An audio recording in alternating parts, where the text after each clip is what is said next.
All right, we're going to go ahead and get started just because, per usual, those of you that do know me know I like to pack in those slides. So we got a lot to discuss today and a lot to talk about. So we'll go ahead and get started. I'm actually going to start this session and turn it over to Tad, who's going to talk a little bit about Engine, who is helping to sponsor some events here. So I'm going to turn it over to Tad for just a minute. So good morning, everyone. Happy to be here. Engine is really proud to sponsor the Career Pathways track at COABE in this year. And I want to tell you just a little bit about Engine and also invite you to stop by our booth.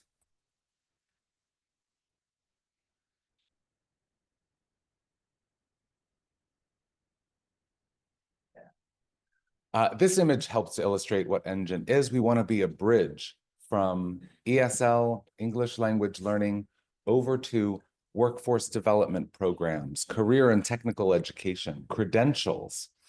So we build these pathways that are credential or career specific. For example, English for certified healthcare environmental services technician. It's a mouthful. English for medical assistants, English for weatherization, English for CDL.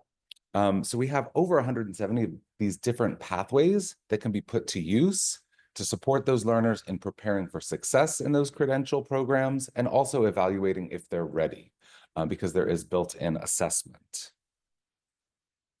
Last, I just want to invite you to a professional development series that we're hosting in April.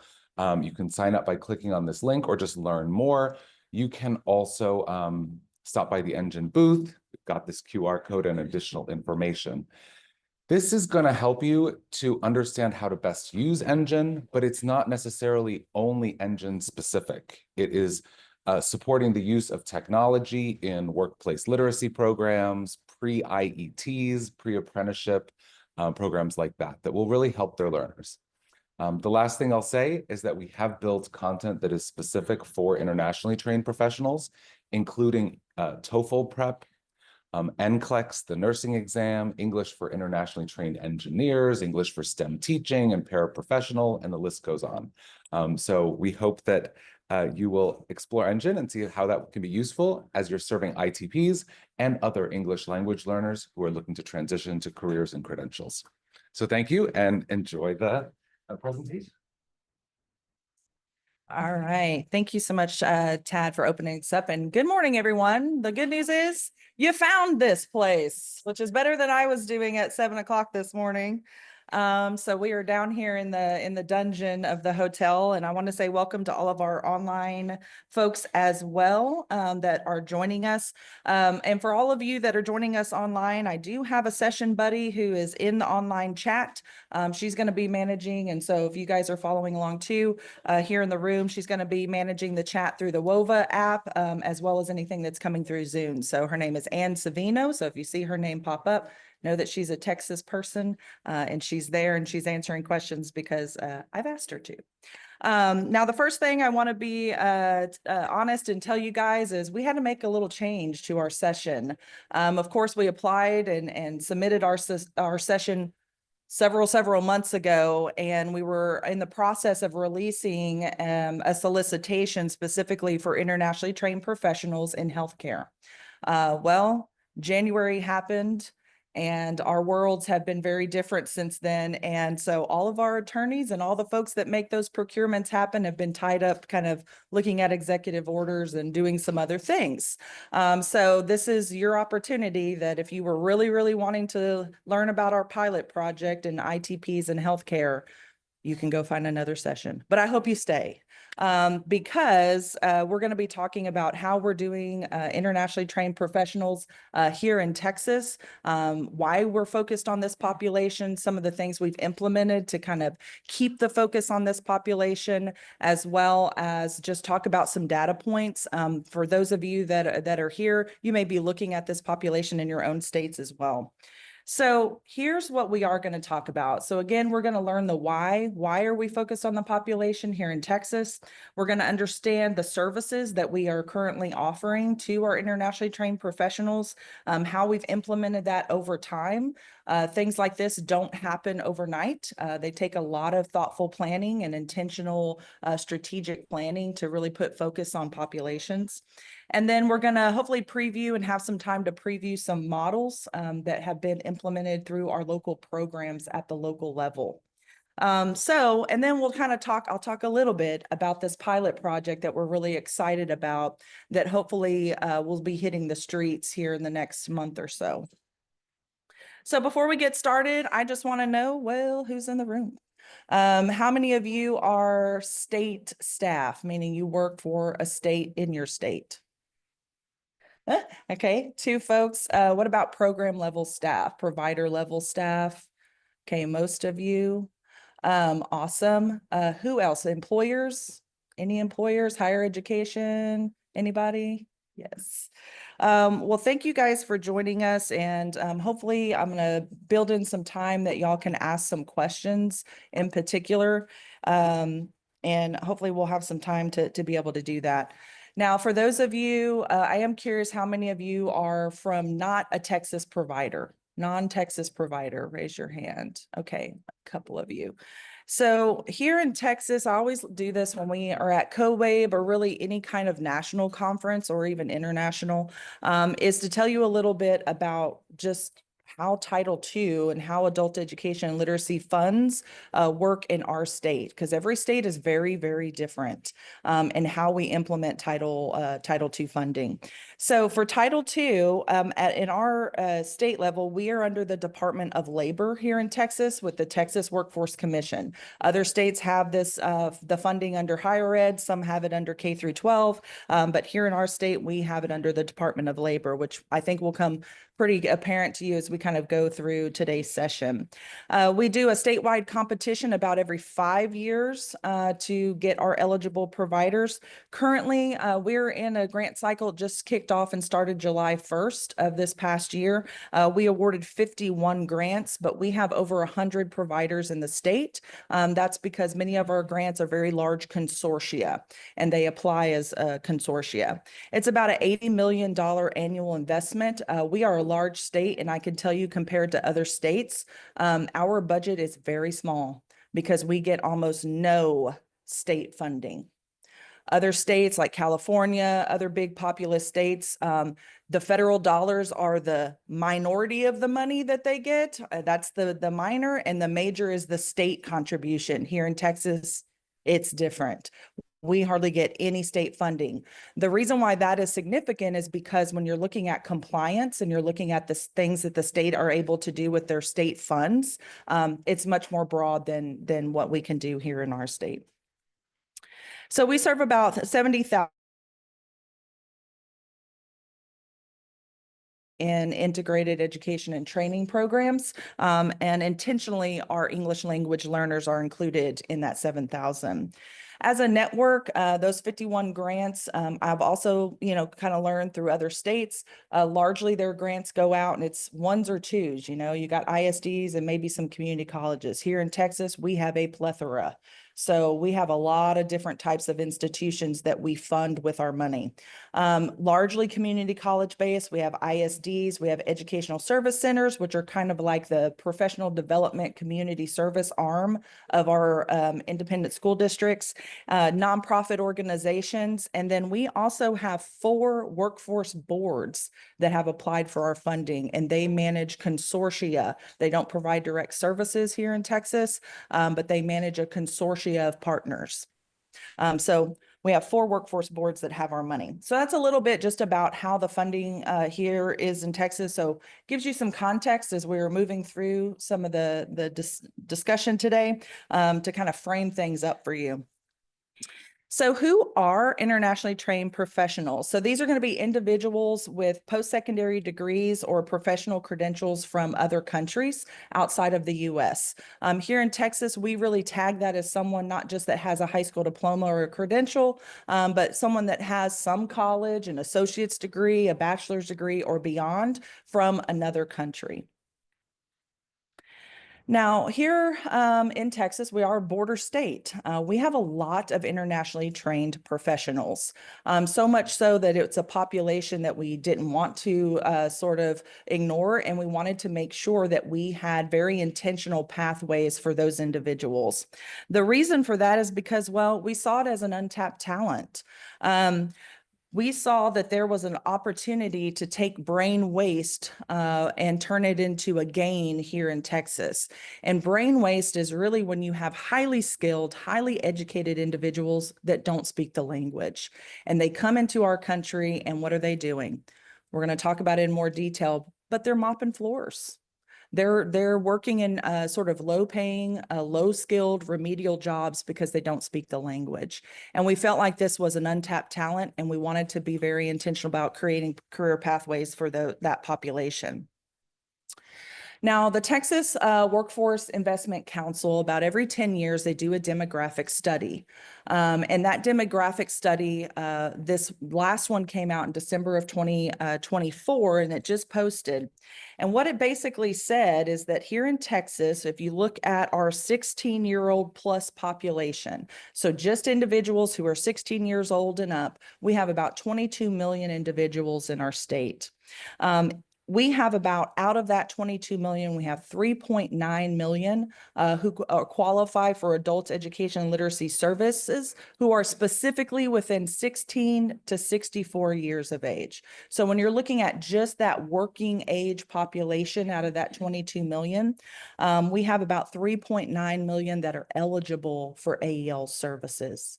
That's a lot of people. So when you think about $80 million, it sounds like a whole lot of money.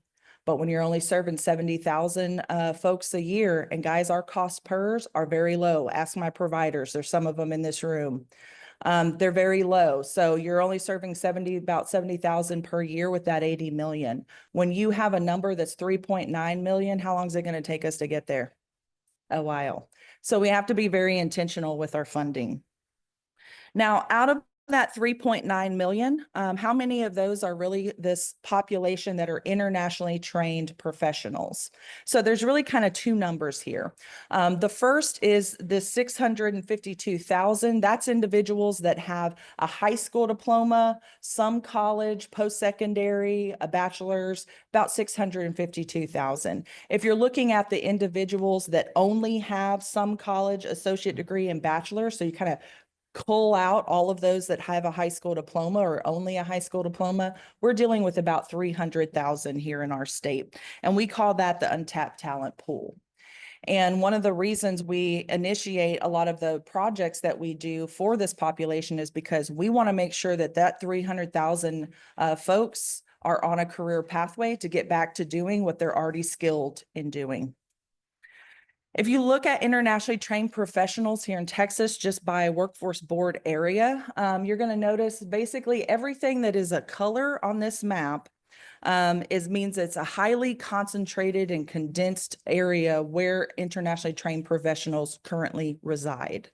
Okay, so you see we've got basically what we call the Texas Triangle. That's everything from Central Texas, Austin, San Antonio, up to Dallas, where we are now, all the way over to the Gulf Coast of Texas, which is Houston.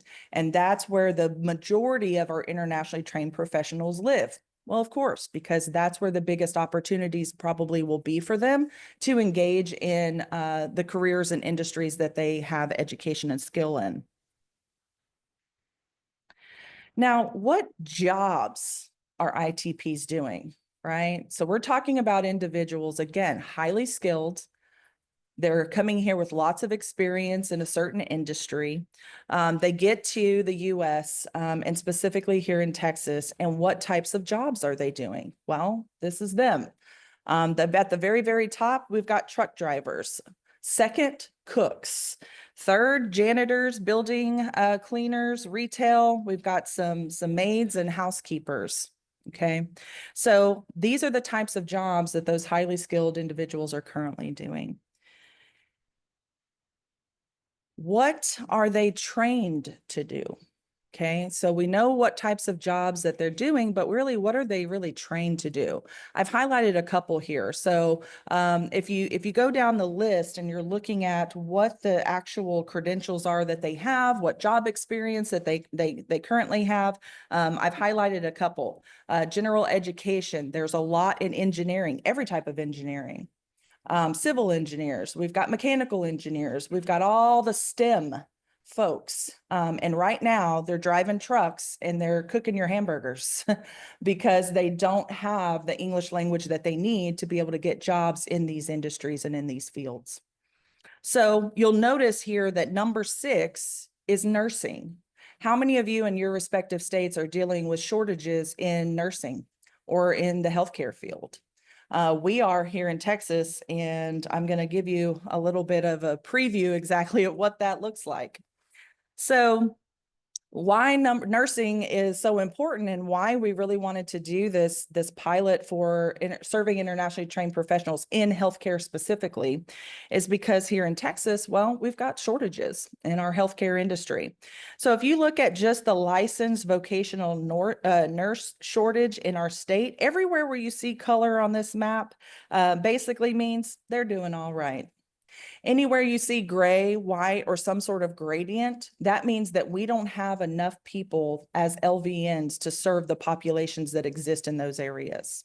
So go back to that Texas corridor that I talked about. Central Texas, Dallas, Tarrant, the donut around that, and then Houston, our most populous areas of the state. We don't have enough people in healthcare to cover those populations. And that's for the LVN, which we consider as sort of that starting point, right? If you want to be a registered nurse. So that's kind of the first rung on the ladder, on that career ladder. If you go up to registered nurse shortages here in Texas, well, it's everywhere in the state. This is the shortage by population. You've got some areas that are doing okay. They're meeting the minimum standard of what is needed. But in most areas of the state, we do not have enough registered nurses to cover those populations. So again, you go back to this untapped talent pool. You go back to those numbers that say the number 6 actual industry that our internationally trained professionals have skills, have experience and education is nursing. So why would we not look at our data and create an intentional model and an intentional initiative to use our adult education funding to make sure that they're getting the language support that they need to get back into those pathways? So really, this is all about, and all the things that we do. And as a state director, I really want to, I think, be very intentional about what we're doing. So I always want to make sure that our adult education dollars are being part of the solution. So if we see something in our data, we're working very closely through our tri-agency, which is K through 12, higher education, and the workforce board and the workforce commission, then we want to make sure that we're going to be part of a solution. And that's kind of the running theme too. Administrations will come and go. They will come and go. Adult Ed's been around for 60 years, and we went through a lot of administrations. We're going to be part of the solution. We're going to look at what Texas really needs and start to create some opportunity for the folks that are participating in our services. And really, it's just a win-win for them, right? This is a win-win for everybody. It supports Texas, it supports our needs, but it's also going to support those individuals getting back into the industries that they will make much better funding and be able to support their families. Also, part of this, just looking at our state level data, has to do with those nursing shortages, those LVNs and RNs and everything else, is part of what we call a middle skills gap here in Texas. Sorry, folks, for you guys online. Tad's trying to. You're totally fine. It's totally fine. Don't even worry about it. So we have what we call a middle skills gap in Texas. How many of you know what a middle skills gap is? Have you heard this terminology before? Okay, let's talk about it. And again, you're going to notice I'm from the labor department. This is what we talk about, right? This is how we're looking at things. So when we look at and we're talking about middle skills job and why this is so important, and it's probably important in your state too, if you start really looking at the data. Middle skills jobs are considered these occupations that require more than a high school diploma, but not a 4-year degree. And across the nation, that's most jobs. That is most jobs. I don't know about what's happening in your state, but here in Texas, we're also looking at things that are more of a skills-based educational system. So when we are thinking about the percent of jobs that are being posted by employers, our employers want skills. They're getting away from requiring a BA when a BA isn't necessary, right? They want a skilled workforce. So here in Texas, we have about 47%, which is the majority of the jobs and occupations posted in our state, do not require an advanced degree. They require more than a high school diploma, less than a bachelor's degree. If you think about, and the term skills gap kind of comes from this place where you're talking about that need, that 47%, based off of the actual workforce that you have. And this is where we have the gap. And this is where we see an opportunity for internationally trained professionals to help fill this gap. So for internationally trained professionals, I really see them as being or having this opportunity to really help us fill in this from 32%, which is the workforce that we have that has the skills greater than a high school diploma, less than a 4-year degree, right? We only have 32% of our population here in Texas that has that, but we have a need that is 47%. So we have a gap that we're trying to fill. The need for middle skill workers, I think this is going to be kind of growing. If it's not growing in your state, I think it's going to grow because I think employers are really looking for those skilled-based workers. And because those skilled-based jobs are things that are becoming a little bit more just needed and desired. When you think about middle skilled jobs, because we get this question, well, what is a middle skilled job? What is typical middle skilled job? These are them. So if you go back to your labor market information in your state and you're starting to see where you have shortages and you're asking yourself, well, if these shortages kind of exist, what can adult ed dollars do to help to intentionally fill these gaps that we have? And while it benefits the state, great, but it benefits our students because our students get to get a job, probably has benefits, and they're going to be able to, get a better, more desirable wage and a more self-sufficient wage. So serving internationally trained professionals specifically, this isn't something that just happens overnight. This is something, again, you're looking at the data, you're trying to determine what the needs are in your state or in your local communities if you're at the local level. And you're trying to build capacity with your local providers. So at the state level, we needed to put some emphasis on this population and really work with our local providers to implement programs to help identify the population, recruit the population, and then develop those instructional models and services to really support the population back to these occupations and to help us fill these middle skills like nursing and LVN.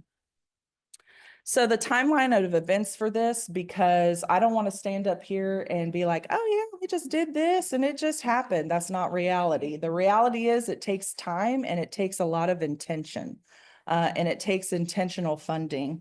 So back in 2015, way back in 2015, wow, that seems like a really long time ago. We used some state leadership funding, what we call discretionary dollars at the state level. When we get federal dollars, we're allowed to take a little sliver of it out to do professional development activities, technical assistance activities, other things that the state has deemed that is needed and necessary to support all those 100 providers out in the field. Part of that back in 2015 was us taking $2.7 million and creating seed money for what would be our career navigators. How many of you in your state or your programs are utilizing someone like a career navigator to help your students in their pathways? So many of you. We started this way back in 2015, and it started with us trying to convince our local providers that career navigators were necessary. When WIOA first started, and all of a sudden it was like, oh, we got all these exit-based outcomes. We got to do all this follow-up. Well, who's going to do that? Because that wasn't something we were doing here in Texas prior to that. We were serving students, and then when they left us, we were like, okay, well, that was it. We didn't have mechanisms to really keep those students engaged with us after they exited. And so originally those career navigators were to help us kind of serve that purpose, make that connection with the students, get them on a pathway so that we could continue to track students and get them where they wanted to go. Students come to us, they're hiring us to do something for them. They're there because they have a goal. And those career navigators were going to help to fulfill those goals. So that was 2015. And then we moved, we had a new request for applications or a new statewide competition in 2018. In that, we required career navigators as part of our RFA, which meant if you were going to apply for our application, you wanted to apply for funding, you had to agree that you were going to staff a career navigator as part of your funding. And we created performance targets specifically for internationally trained professionals. So we knew that this was an untapped talent. We knew we wanted to draw some attention to it. So we actually created some performance measures around that. Now here in Texas, we define career pathways. This term is used a lot in a lot of different ways, higher ed, K through 12, everybody's using it, and it kind of means something a little different depending on where you sit. For us here in Texas, our career pathways are really any type of service model. It's the service models that we're utilizing and that we're providing to our participants that are going to lead them to jobs or lead them to bridge to college. It's to lead them onward past adult education. So for us, that's our integrated education training models. Everybody probably knows what an IET is, right? We also, that includes our IETs that are specific for our English language learners. And then we in sort of created this I guess, trio of services called intensive services. And that's also part of our career pathways.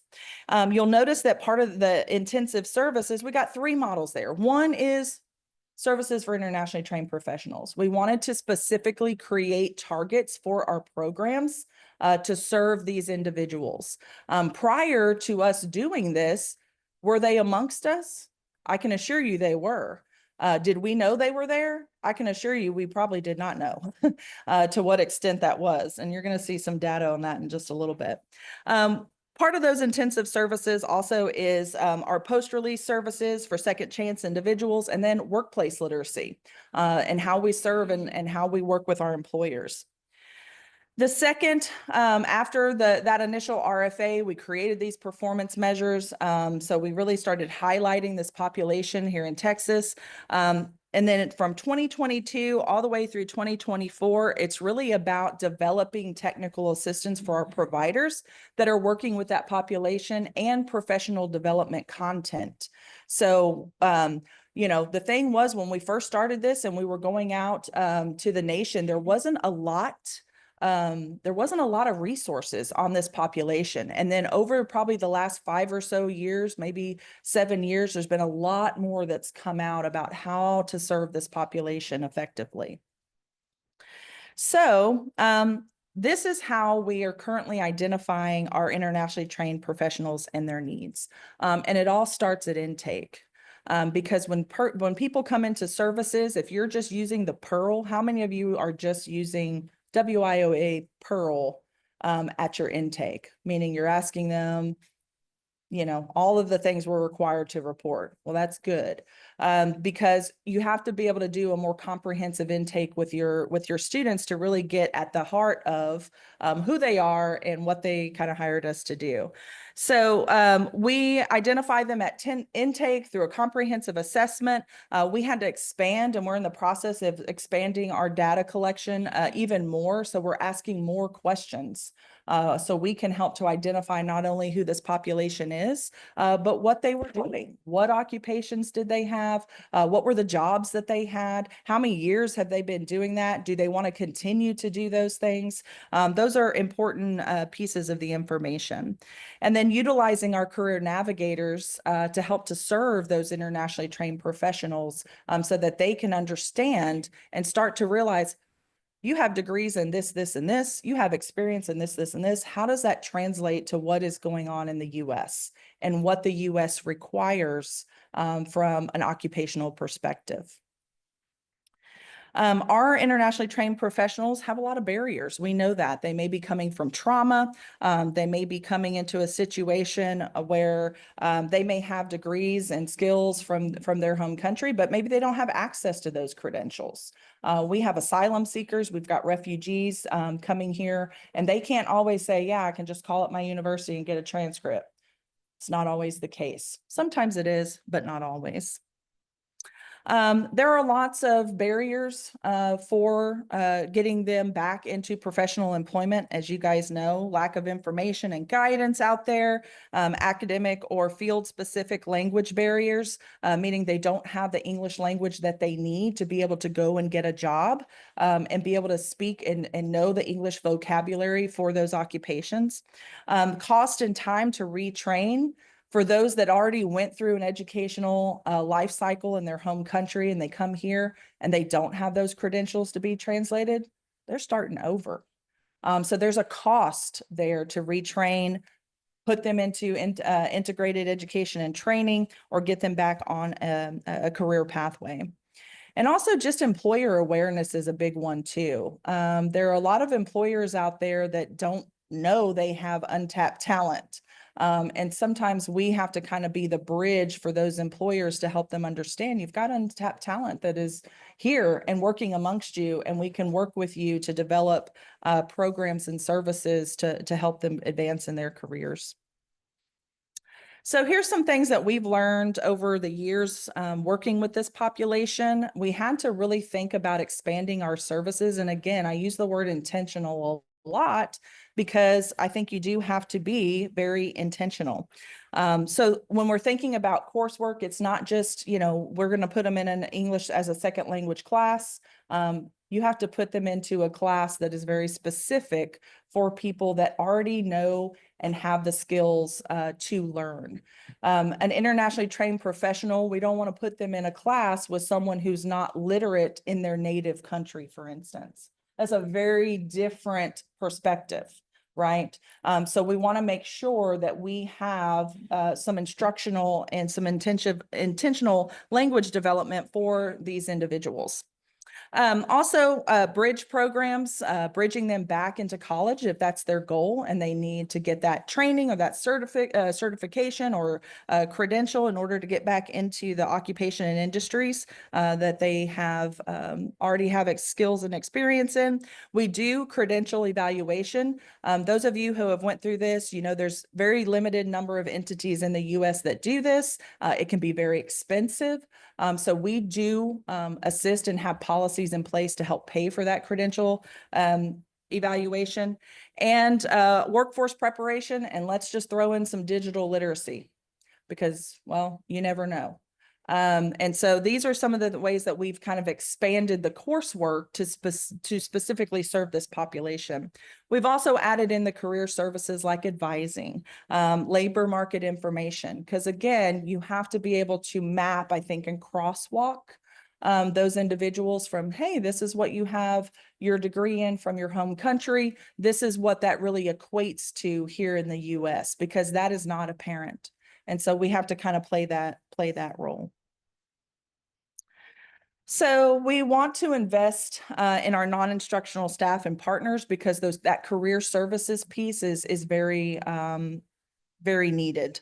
And we've learned that kind of over time, that we had to train our career navigators, our case managers, support knowledge of what those career ladders really look like, and really provide internationally trained professionals with the opportunity to better understand what the labor market here is in our state, or whatever state that they may be into, because that's just a critical piece of all of this, is making sure that they know where to find the resources, how they can go and help to support themselves.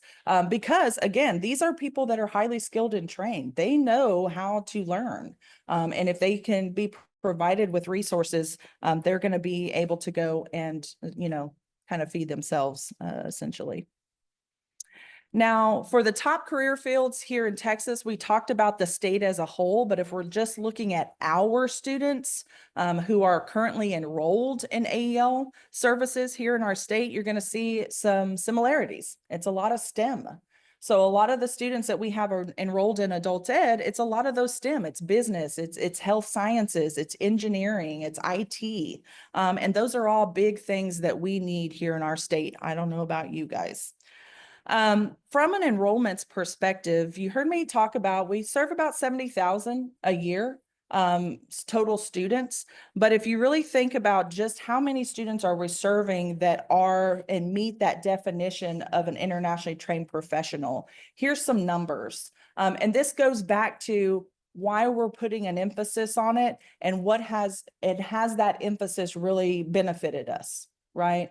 So putting out seed money for career navigators, changing the way we collect data, asking a more comprehensive, assessment at the beginning.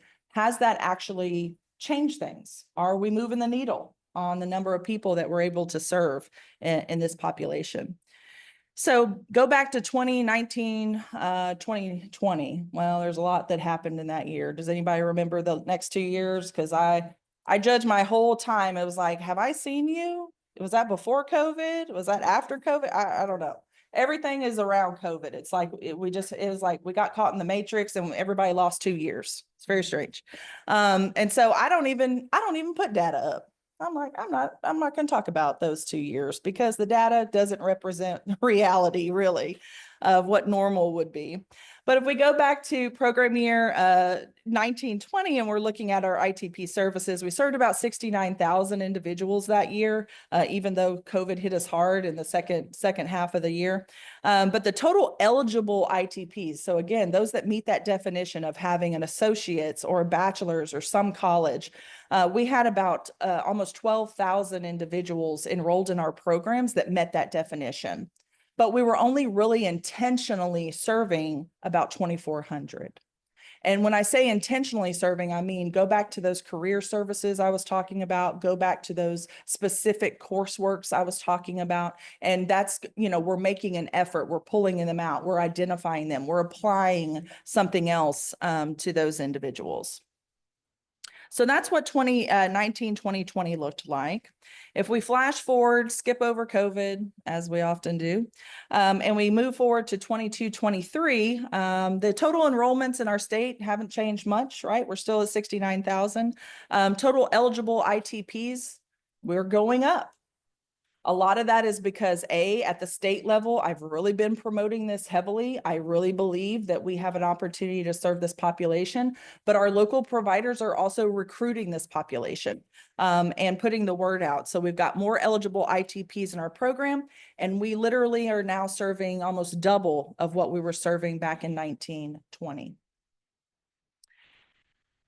For this past and most recent program year, our total enrollments went up a little bit. And I've heard a lot of states say, oh, our enrollments are really, really low. Well, I'll tell you, I've done something here in our state, maybe a little unconventional, it may come back to bite me, but we wanted to really take an opportunity again to be more intentional with the services that we're providing our students. We don't get a lot of state funding, which means that the services that we provide have to align to our federal dollars.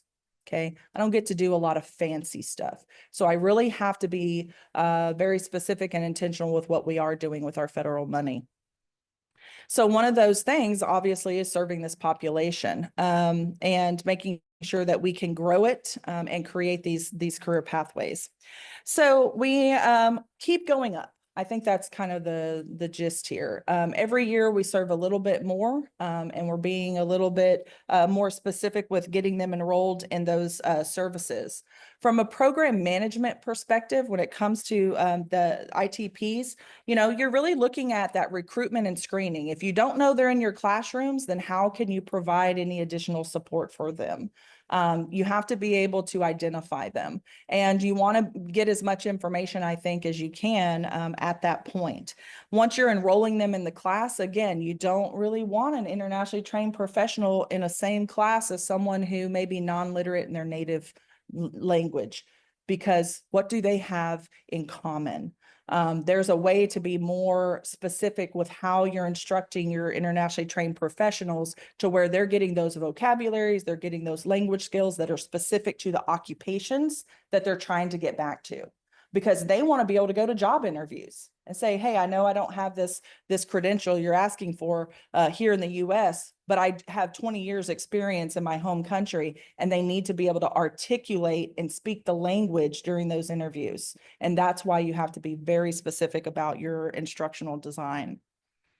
The whole goal of this, again, is to transition those individuals into careers, get them back to what they already have skills and experience doing. Whether that's through, hey, we can do a credential translation for you, get that done, give you the language support that you need to get back into the industry, or maybe you do have to start over. Maybe you do need an opportunity to get workforce training and get back on, a career pathway and a stackable credential that's going to get you back. Now, we have a lot, check my time. We have a lot of programs here in the state that have been implementing this for several years now. And I wanted to take an opportunity to kind of highlight for you all 4 programs. Most of you are local service providers. So you're probably like, look, state lady, I want to know how I can do this at the local level. What does this look like for real? And so we reached out to a couple of our providers and said, hey, if we're sharing this information, what are some things that you all really looked at to implement this in your programs? So in your PDF online, I did put the PowerPoint in WOVA, so you guys can go back. So if I don't get through everything, it's in there. And I included the contact information for each of these providers. So if you hear something or you see something maybe you're doing and you have a question, reach out to them. I'm sure they would love to talk to you all, and they can tell you all about the great work that they're doing. So we're going to look at a college, an ISD, a community-based organization, and a workforce board. As I said at the beginning, we're very we got a lot of different types of providers. It makes my job probably at the state level a little bit harder because everybody has a lot of autonomy. Just because of how different they all are, right? And if you have all this level of difference, you've got to let your providers have a little bit of autonomy to be able to implement programs. So we're going to start with Far West Consortia, Socorro ISD, think El Paso, right on the border. So they have a lot of internationally trained professionals out there. Their ITP service model, again, is checking at the entry point, that level of fluency. Where are those ITPs, what the work readiness is, and identifying any barriers for those students. They continue the services through trying to get them back into work experience in those industries that they already are coming from, mitigate barriers, and do the credential evaluation and translation. And then the next steps are the exit-based services, which is all about getting them a job, right? So they're helping them with resumes. They're helping them do mock interviews. Again, working on the fluency so that they feel confident they can go to those job interviews and go back to those industries. And also professional networking, which has become a big part of this culture in this population. And many of our providers are offering that professional networking. So if you, again, this is the importance of at the beginning, identifying those occupations and identifying the industry so that you know what students you have. If 75% of your internationally trained professionals are nurses, you can create a professional networking opportunity for them because they don't know each other until they're in class with each other. So it creates, a real opportunity for those students.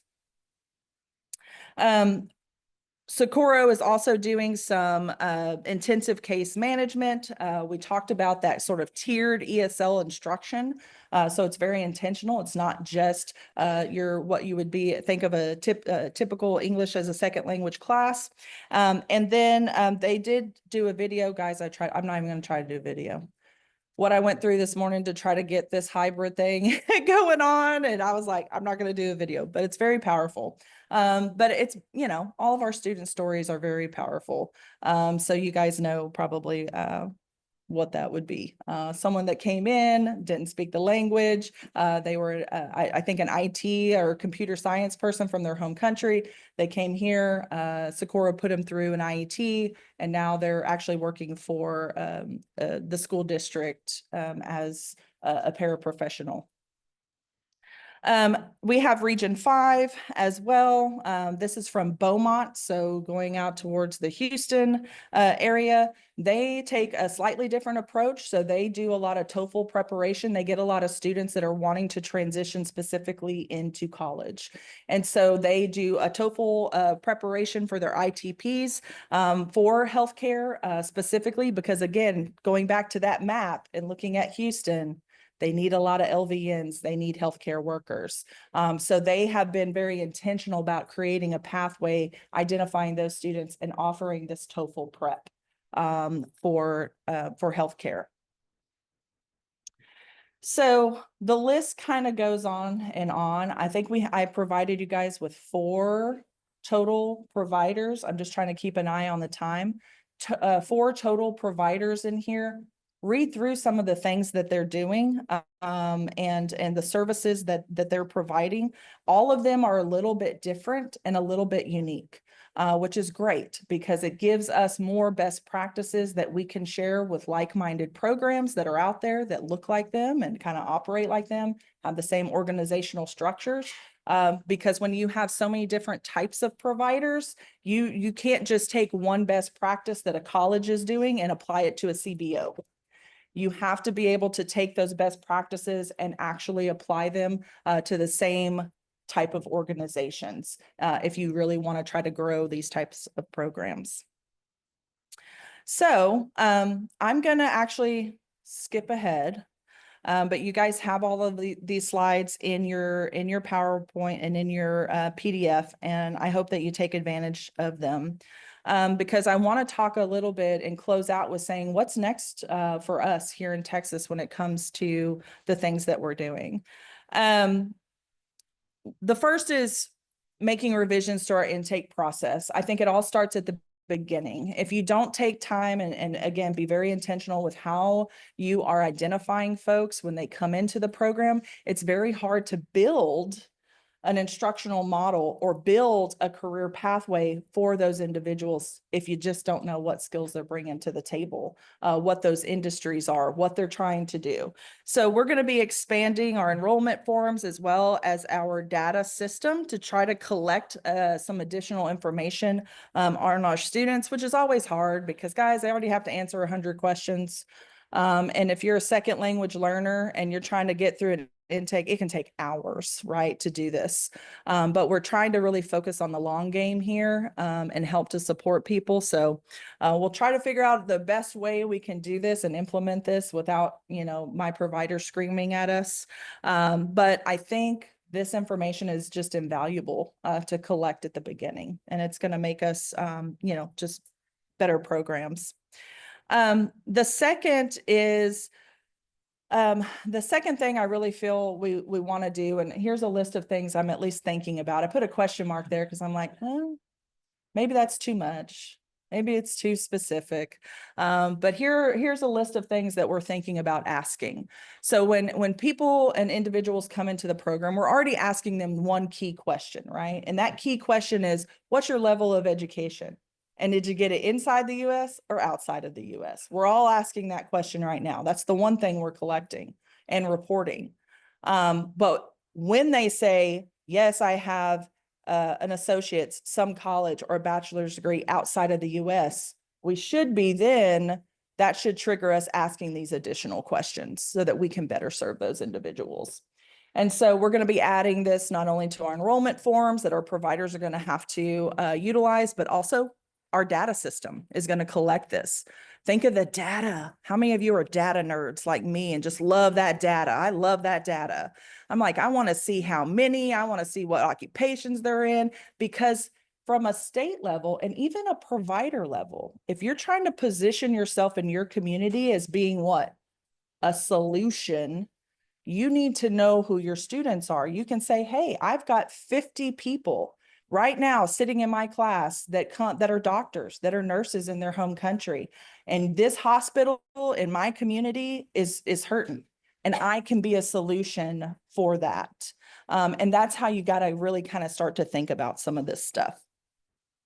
So, yes. That you added. Yes, sorry. Yes. Hold on, we have a question and we're going to get a mic. Hello, friends online. Just the different types of questions that you added here. So field of study, are you collecting that as a drop down with a number of different, could you just expand on what sure. this looks like for you, Yeah. especially the specific work experience? Maybe I'm wondering. Yes. That data could get messy really quickly. So yes, it's a really good point, and we're in the process of going through this right now. So even better. So we're in the process of actually revising our entire data system. It's painful for those of you who've ever went through it. It's very painful. So where we can draw from something that's an international database or an international standardized list, we're going to. So field of study is one of those, right? So here in the US, we use a lot of SIP codes, we use SOC codes, we use, all of these different databases, NAIS data for UI. So we're going to be hopefully using something that's pre-existing. For the work experience piece, that's more about the number of years. So that one would be a drop down that would be like, how many years have you been doing this, right? How much work experience do you have specifically in that field? So we're kind of working through this right now, but where we can, we're going to standardize it, because if you don't, then the data is garbage and you can't use it. And that's one of the things too, I think, with my team, because they're like, well, let's just put a text field. I was like, text fields are the death of data. So we don't, yes, we don't like them. I certainly don't. I want that good standardized things that we can look at. Was there another question?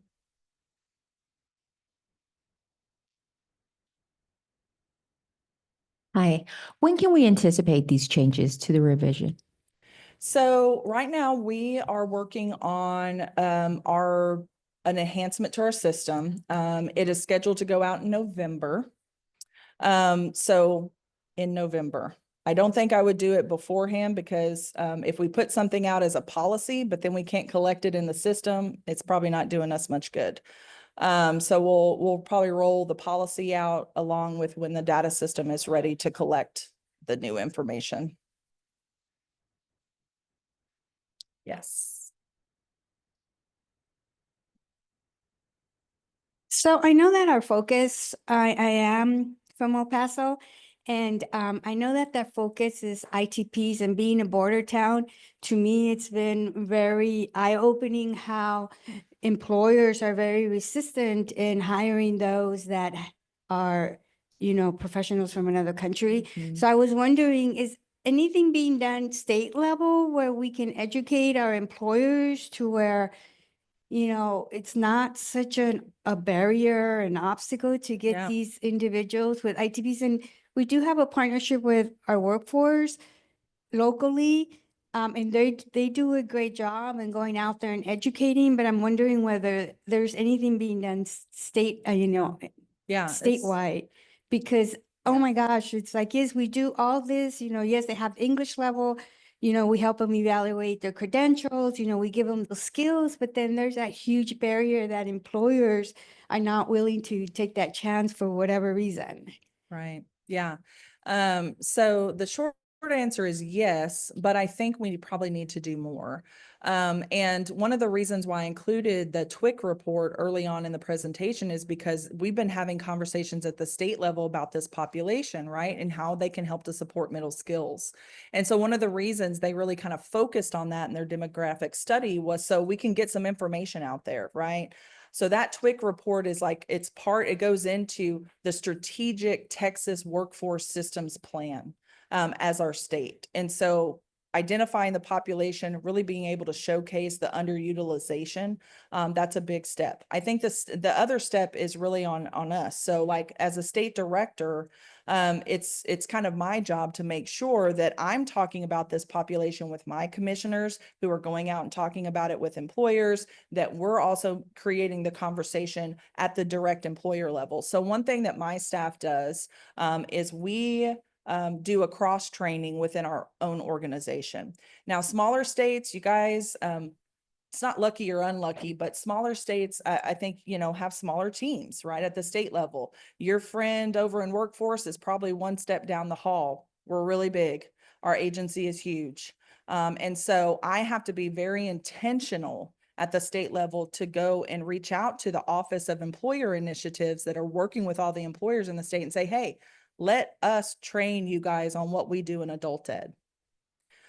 So that's a big part of it, is the awareness, not just for ITPs. That's one thing, right? That's one great little initiative. It's really adult ed as a whole that the employers need to understand, again, that we can be a solution for them. Yeah, great point. Are we closing it now, or do I have 10 minutes? 9:10. Okay. Be thinking of other questions. I know you guys came in here today thinking, oh, I'm going to hear about this great healthcare pilot. So let me just get to it. It is coming out, and it's just a little delayed at the moment. And so that means I can't talk about it. I was hoping it was going to be on the street. We could talk about it openly, but because of procurement and everything else. But here's what we're doing. So everything I talked about today and how we've been really looking at internationally trained professionals, I wanted to really do a pilot and a demonstration project specifically for the healthcare careers. Because although we have money out there right now with our providers, and they can do this all day long if they wanted to, they're busy, and those monies, there's never enough. So you got to put a little extra money out in the market if you really want, I think, a very focused and to narrow your scope. So it's an initial $500,000 investment. If it goes well and we continue to fund it, over several years, it'll grow, and that $500,000 will be an annual investment. It's going to be competitive. We'll put it out for a request for applications, which we do for most things. And it's going to require basically our providers across the state to implement these effective models, right? We want it from the beginning to the end. So recruitment strategies, how they're going to be evaluating ITPs, how they're going to be educating ITPs, what type of course services they're going to offer. And then the big part too is not just what we do. In adult ed, we kind of focus on what we do when we have them. And we probably don't focus enough on how we can transition our students. And that's the big piece, because what I want to do is, again, I want to collect that data, and I want to be able to track those students after we have applied this instruction, right? And we have done this intentionally, and track them in our UI wage system.